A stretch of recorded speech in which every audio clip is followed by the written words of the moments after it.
好，咁呢條片咧就會大家去介紹三樣嘢嘅。第一樣嘢就係熒幕錄影嘅一啲嘅 App 嘅介紹啦。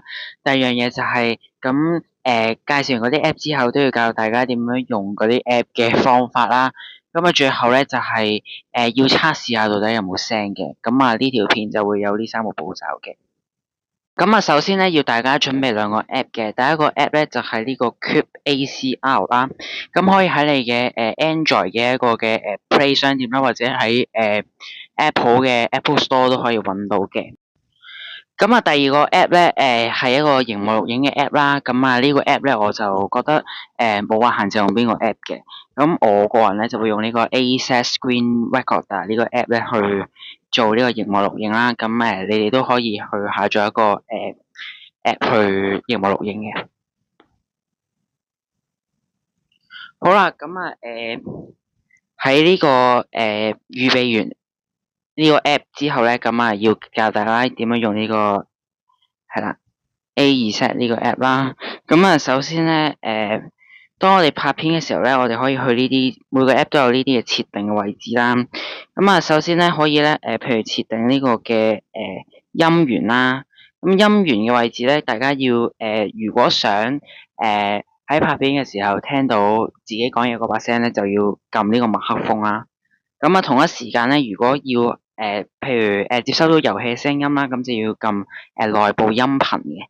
咁譬如我而家拍呢段片嘅時候咧，我會將呢個內部音頻同埋麥克風咧都去校晒出嚟嘅。咁大家其實可以設定啦，譬如兩個都要晒啦，或者就係要麥克風啦，或者就係要內部音頻咁都得嘅。咁啊，視乎你嘅情況再去調校，咁就 OK 噶啦。好啦，跟住咧，我而家想教大家用呢個嘅Cube ACR 啦。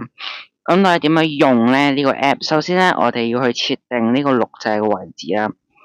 咁啊，跟住咧呢個自動開啟錄製，我建議開咗佢啦，因為有時有啲技術上嘅錯誤咧，佢係未必彈到嗰粒掣出嚟啦。咁啊，大家至於想睇下係邊粒掣嘅話，可以詳細去上網揾啦。咁我呢段片就唔介紹啦。咁所以每次咧，當拍片嘅時候，我建議開呢個自動開啟錄製呢個嘅功能啦。咁喺你唔拍片嘅時候，你熄咗佢啦。因為如果唔係咧，你喺日常嘅打電話咧，都可能會幫你錄咗音，咁啊佔用咗你電話嘅空間，咁就唔好啦。好啦，咁呢個就係要開啦。第二咧就係呢個通話錄音咧，個音源咧，咁啊部機都唔同嘅。譬如我呢部 Samsung 我就揀呢個 Voice Recognition 啦。咁啊係啦，咁啊然之後呢個電話呼叫清晰度建議就咁樣啦，唔好校最高啦。係啦。跟住咧就你要係記錄嘅服務啦，即係譬如你用 WhatsApp 去錄音嘅時候，咁你就要撳 WhatsApp 啦。咁我覺得其實呢個功能咧係俾譬如你想拍片嘅時候，你同你朋友一齊拍咁好啦，我已經大概同大家介紹咗呢三樣嘢啦。咁希望大家明白啦。